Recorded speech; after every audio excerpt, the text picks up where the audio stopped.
Welcome to Space to Ground, and welcome to the Space Vehicle Mock-Up Facility at NASA's Johnson Space Center. This is where astronauts get to train on full-scale components of space vehicles. Every detail down to the switch is as close to the actual flying vehicle as possible, so when they get to space, everything feels and looks familiar. One of the latest mock-ups here is Orion, the spacecraft that will take the next humans to the moon again for the first time in more than 50 years. 4 human beings will be aboard Orion during the Artemis II mission, 1 Canadian and 3 NASA astronauts. They'll sit right here where I'm sitting, but in a real deal Orion spacecraft bound for the moon. We've actually been preparing for a return to the moon for a long time. The work that we've been conducting aboard the International Space Station has been crucial in our future lunar missions. To learn more about the research we've been doing with astronauts on the International Space Station missions, we're joined by Steve Platts, the chief scientist for NASA's Human Research Program here at NASA's Johnson Space Center. Steve, thanks so much for joining us. I'm sure you could name hundreds of experiments going on aboard the International Space Station that have to do with human research. What are some that come to mind? Yep, quite a few going on right now. And one I like to talk about is studying the immune system. So, after the pandemic, we're all used to talking about immunity, but we know that the immune system changes in spaceflight. We saw it in shuttle, and we've definitely seen it in space station. We want to know how that will change going to the moon and especially going to Mars. We're looking at blood samples, see if any of the chemicals are changing, and then we also look at the cells. How do the cells respond to that time and space, to microgravity?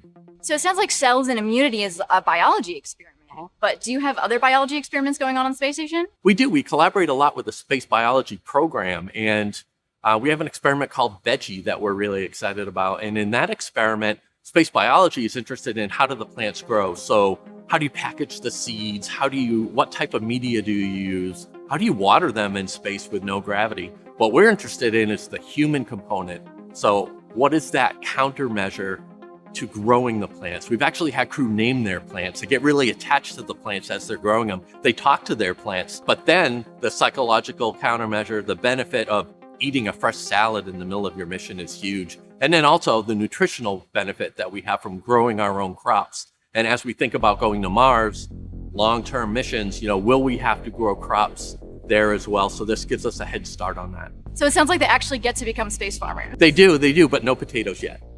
Sounds like there's tons going on in microgravity that we're researching. What about here on Earth? Yeah, it's really expensive to do experiments in space. You have to fly all the equipment up, you have to bring samples back, and you have a limited number of crew members that you can have access to. So we have facilities here on Earth that we call analog. Some of them are for isolation, simulating that closeness of a small group of people in a confined space where you can't really get out.